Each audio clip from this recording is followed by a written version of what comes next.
ପରିସ୍ରା କରିବା ବେଳେ ପଢ଼ି ଦିଅନ୍ତୁ ଏହି 3ଟି ଶବ୍ଦ। ଗ୍ୟାରେଣ୍ଟି ଦେଉଛି ସେ ନାରୀ 10 ମିନିଟ୍ରେ ତୁମ ପାଖକୁ ଆସିବା ପାଇଁ ବାଧ୍ୟ ହେବ। ଯାହା ଚାହିଁବେ ତାହା କରିବ।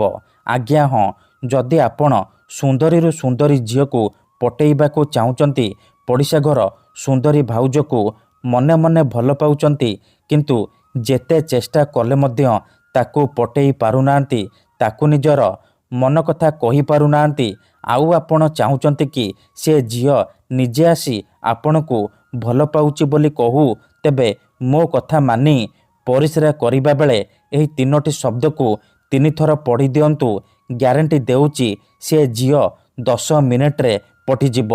ସୁନ୍ଦରୀରୁ ସୁନ୍ଦରୀ ଭାଉଜ ନିଜେ ଫୋନ୍ କରିବ, ହାତ ଧରିକି ରୁମ୍କୁ ଡାକିବ, ଯାହା ଚାହିଁବେ ତାହା କରିବ।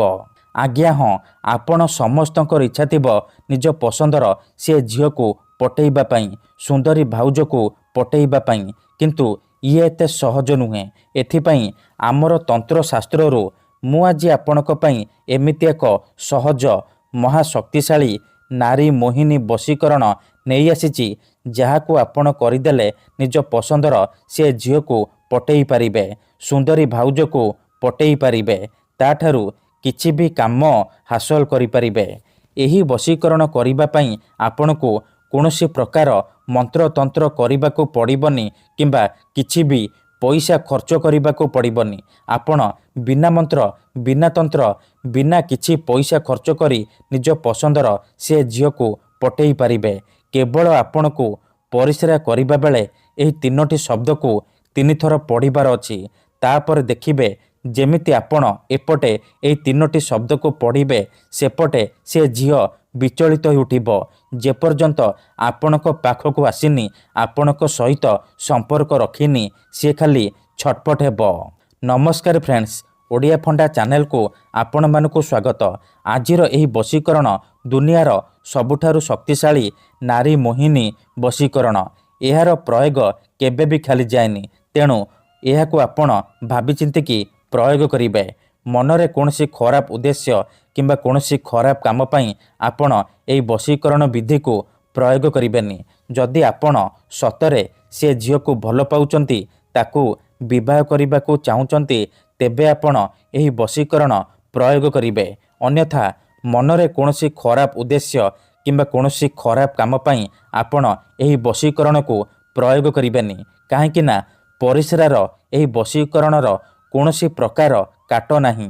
ଯେଉଁ ଝିଅ ବା ବିବାହିତା ନାରୀ ଉପରେ ଆପଣ ଏହି ବଶୀକରଣକୁ ମାତ୍ର ଗୋଟିଏ ଥର ପ୍ରୟୋଗ କରିଦେବେ, ସିଏ ସେହି ସମୟଠାରୁ ଆପଣଙ୍କ ଆଡ଼କୁ ଆକର୍ଷିତ ହେବାକୁ ଲାଗିବ, ଆପଣଙ୍କୁ ଭଲ ପାଇବାକୁ ଲାଗିବ, ଆପଣଙ୍କୁ ଛାଡ଼ି ଗୋଟେ ମୁହୂର୍ତ୍ତ ବି ରହିପାରିବନି।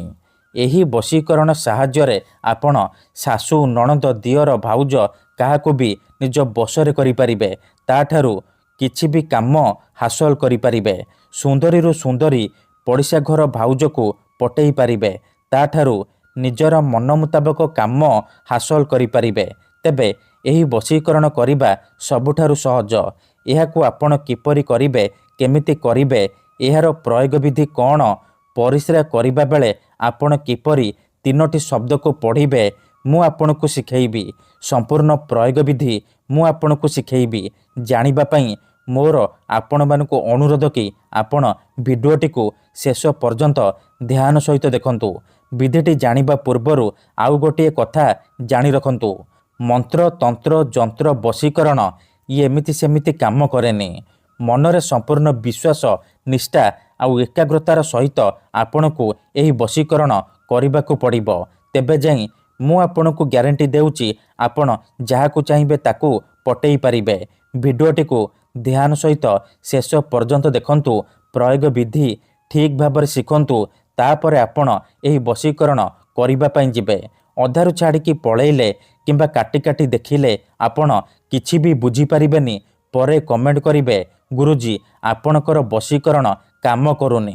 ଦେଖନ୍ତୁ, ଯେଉଁପରି ଆପଣ ଭଗବାନଙ୍କୁ ମାନୁଛନ୍ତି, ଭଗବାନଙ୍କ ଉପରେ ବିଶ୍ୱାସ ରଖିଛନ୍ତି, ନିଜର ସବୁ ଦୁଃଖ, କଷ୍ଟ, ଅସୁବିଧା ଭଗବାନଙ୍କୁ ଜଣାଉଛନ୍ତି, ଯଦି ସେ ଅସୁବିଧାର ସମାଧାନ ନ ହେଲା, ତାହାର ମାନେ ନୁହେଁ କି ଭଗବାନ ନାହାନ୍ତି। ସେହିପରି ମନ୍ତ୍ରତନ୍ତ୍ର ହୁଏ, ବଶୀକରଣ କାମ କରେ, କିନ୍ତୁ ଏହାକୁ ଆପଣଙ୍କୁ ସିଦ୍ଧ କରିବାକୁ ପଡ଼ିବ। ପ୍ରୟୋଗ ବିଧିକୁ ଠିକ୍ ଭାବରେ କରିବାକୁ ପଡ଼ିବ। ମୁଁ ଆପଣଙ୍କୁ ଯେମିତି ଶିଖାଇବି ଆପଣଙ୍କୁ ଠିକ୍ ସେହିପରି କରିବାକୁ ପଡ଼ିବ। ତେବେ ଯାଇ ମୁଁ ଆପଣଙ୍କୁ ଗ୍ୟାରେଣ୍ଟି ଦେଉଛି ଆପଣ ଯେଉଁ ଝିଅକୁ ଚାହିଁବେ ପଟେଇ ପାରିବେ। ସୁନ୍ଦରୀ ଭାଉଜଠାରୁ କିଛି ବି କାମ ହାସଲ କରିପାରିବେ। ତେବେ ଏହି ବଶୀକରଣ ବିଧି ଆପଣ କିପରି କରିବେ ଚାଲନ୍ତୁ ଜାଣିବା। ମନେ ରଖନ୍ତୁ, ଏହି ବଶୀକରଣ ବିଧିକୁ ଆପଣ କେବଳ ଶନିବାର ଦିନ କରିବେ। ସୂର୍ଯ୍ୟାସ୍ତ ପରେ ରାତି ସମୟରେ ଆପଣ ଏହି ବଶୀକରଣ କରିବେ। ଭଲ ଭାବରେ ହାତ ଗୋଡ଼ ଧୋଇକି ସଫା ବସ୍ତ୍ର ପିନ୍ଧିକି ଏହି ବଶୀକରଣ ଆରମ୍ଭ କରିବେ। ପ୍ରଥମେ ଆପଣ କ'ଣ କରିବେ, ଖଣ୍ଡେ ସାଧା କାଗଜ ଆଣିବେ, କଳା ରଙ୍ଗର କଲମ ଆଣିବେ। ତାପରେ କାଗଜରେ ସେ ଝିଅ ବା ସ୍ତ୍ରୀର ନାମ ଲେଖିବେ ଯାହାକୁ ଆପଣ ନିଜ ବଶରେ କରିବାକୁ ଚାହୁଁଛନ୍ତି। ଆଉ ତା ତଳେ ଆପଣ ସେହି 3ଟି ଶବ୍ଦ ଲେଖିବେ, ତ୍ରିମ୍ ତ୍ରିମ୍ ତ୍ରିମ୍। ଏହି 3ଟି ଶବ୍ଦକୁ ଲେଖିବେ। 3ଟି ଶବ୍ଦ ଲେଖିସାରିବା ପରେ ସେ କାଗଜକୁ ନେଇକି ଘର ବାହାରେ କୌଣସି ଏକ ସୁନସାନ ଜାଗାକୁ ଯିବେ, ଯେଉଁଠାରେ ଆପଣଙ୍କୁ କେହି ଦେଖିବେନି କିମ୍ବା ଅଧାରୁ ଡାକିବେନି। ତାପରେ ସେ କାଗଜକୁ ତଳେ ମାଟି ଉପରେ ରଖିବେ ଆଉ ଆଖି ବନ୍ଦ କରିକି ସେଇ ଝିଅ ବା ନାରୀକୁ ମନେ ମନେ ଭାବିବେ। ତାର ମୁହଁକୁ ନିଜ ମନରେ ଭାବିବେ। ଭାବି ସାରିବା ପରେ ଆପଣ ସେ କାଗଜ ଉପରେ ପରିସ୍ରା କରିବେ।